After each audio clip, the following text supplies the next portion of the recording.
On va maintenant passer à la séquence suivante consacrée au prix que nous organisons en partenariat avec la Fédération hospitalière de France. Donc j'invite Annie Lelièvre, adjointe en charge du secteur médico-social et social, à nous rejoindre, ainsi que la représentante du lauréat de cette année, Laurence Arouy, praticien hospitalier au service d'accueil des urgences de l'hôpital Ambroise Paré à Boulogne-Billancourt, qui est donc le lauréat de cette année. Et pendant qu'elle s'installe à mes côtés, voilà, je dis quelques mots pour souligner à nouveau, comme l'a dit notre président tout à l'heure, l'importance pour nous de nouer des partenariats forts avec des acteurs qui nous permettent d'amplifier certaines de nos actions. Et c'est réellement le cas avec le partenariat que nous avons avec la Fédération hospitalière de France, avec laquelle nous menons différents types de collaborations. Mais le prix que nous organisons en commun depuis maintenant 3 ans est un axe fort de notre collaboration. Et je remercie beaucoup Annie Lelièvre qui a pris ses fonctions en mai dernier et qui à l'occasion des salons Santé et Autonomie au cours desquels le prix a été remis une première fois. Je la remercie particulièrement puisqu'elle a d'emblée partagé l'enthousiasme pour cette collaboration et pour ce prix. Donc je lui cède tout de suite la parole pour vous rappeler les enjeux de ce prix, donc qui concerne la question de l'accueil des personnes atteintes de maladies d'Alzheimer dans des services hospitaliers non gériatriques que sont par exemple les services d'urgence ou encore les services de chirurgie, comme nous avons pu en primer l'année dernière. Bien.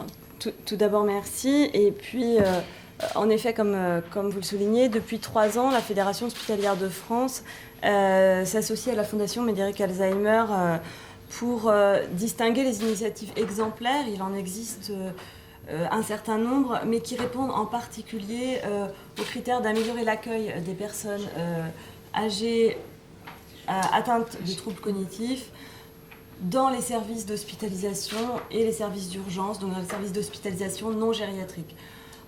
Pour ma part en charge du secteur médico-social et social à la Fédération hospitalière de France, on sait combien on a un investissement fort dans ce domaine, mais on sait aussi combien les conditions parfois d'hospitalisation ont des effets iatrogènes, d'évolution de la dépendance, qui ne sont pas liés à une absence de soins, mais parfois à des difficultés de prise en charge de cette spécificité de la personne âgée, et en particulier la problématique des troubles cognitifs dans un environnement différent que je ne vous ferai pas l'affront de décrire face aux professionnels que vous êtes et auxquels, je pense, les propos font complètement écho.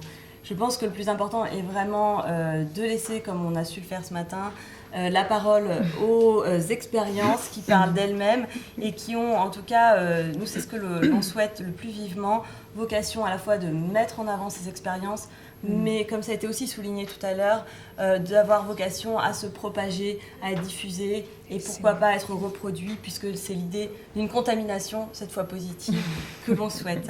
Donc je laisse la parole à Laurence Arouy, praticien hospitalier, référente du projet, qui saura nous en dire un peu plus long sur à la fois le projet et l'impact du prix sur le projet et les équipes. Ben écoutez, merci de m'avoir invitée. Oui, je suis médecin aux urgences d'Ambroise Paré à Boulogne-Billancourt.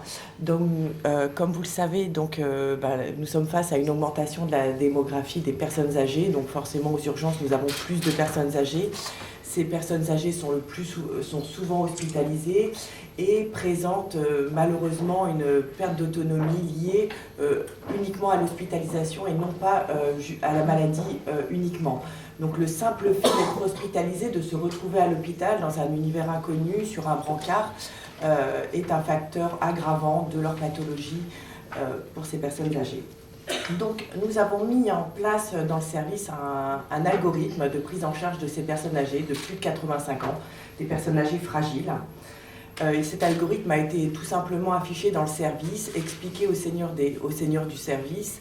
Et il permet de reconnaître dès leur arrivée des facteurs de risque, donc en fonction des anomalies déconstantes, d'une hyperthermie, d'une désaturation, mais également des facteurs de risque comme des troubles cognitifs, un isolement et une perte de poids ou des choses comme ça. Ces personnes âgées, donc dès qu'on reconnaît un facteur de risque, sont hospitalisées rapidement en unité d'hospitalisation de courte durée. Alors pourquoi en unité d'hospitalisation de courte durée? Parce que c'est un univers beaucoup plus calme, plus tranquille, ils ne sont plus dans un couloir allongés sur un brancard. Dans cette unité, on peut les asseoir, on leur donne à manger, à boire, ils sont accompagnés de leur famille. On va dire qu'il y a un environnement plus chaleureux, plus calme, plus tranquille, on les laisse évoluer, on ne les laisse pas allongés, on leur permet d'aller aux toilettes, etc. Donc c'est un univers plus calme et plus adapté à leur autonomie. Nous avons mis en place ce fast track au début de l'année, 2015, et nous l'avons comparé, donc on a comparé le mois de mars 2014 au mois de mars 2015. Nous avons donc diminué le temps de présence de ces personnes âgées au sein même des urgences. Il est passé de 3h35 à 2h40. En particulier pour les personnes fragiles, où il est passé à moins de 2 heures, à 1h50, donc 1h50 de présence dans les urgences. Nous avons surtout diminué le temps des temps extrêmes, c'est-à-dire des gens qui passaient très longtemps sur un brancard, on va dire plus de 10 heures. Donc nous sommes passés de 7 patients qui va passer plus de 10 heures sur un brancard aux urgences à un patient qui a passé plus de 10 heures sur un brancard aux urgences. Nous avons vraiment diminué ce temps de présence des patients allongés sur un brancard pendant des heures dans les urgences. Nous avons diminué également le taux de réhospitalisation à J7 et J30, c'est-à-dire que nous avons mieux ciblé les patients à hospitaliser. Ceux qui sont rentrés au domicile sont rentrés dans des meilleures conditions, c'est-à-dire qu'on était plus vigilants à ce qu'ils ne rentrent pas toutes seules, c'est-à-dire qu'en fait ceux qui rentraient au domicile ne rentraient pas dans les critères du fast track, c'est-à-dire qu'ils n'étaient pas seuls, ils avaient déjà un environnement qui leur permettait d'être suivis, ils étaient déjà suivis par un gériatre, etc. Donc nous avons diminué ce taux de réhospitalisation rapide, donc de patients qui étaient sortis un petit peu trop rapidement et pas assez bien évalués. Et voilà. C'est déjà beaucoup. C'est tout. C'est déjà voilà. beaucoup.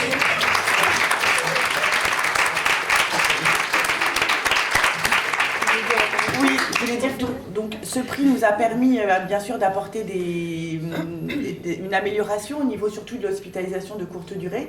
Nous avons acheté des fauteuils.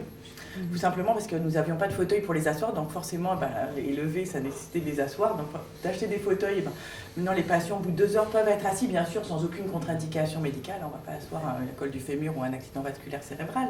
Mais donc voilà, on essaye de les asseoir rapidement pour qu'ils puissent remarcher rapidement, qu'ils puissent aller aux toilettes rapidement. On ne leur met pas de barrière, on ne paie pas de protection.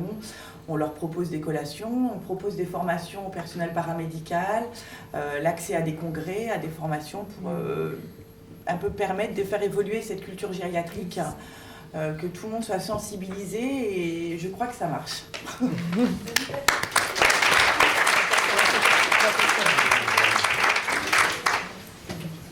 demandais à mon équipe de venir. Ils sont venus avec moi. Oui, ils sont venus, les chefs de service. Mon chef de service, le docteur Beaune. Oui.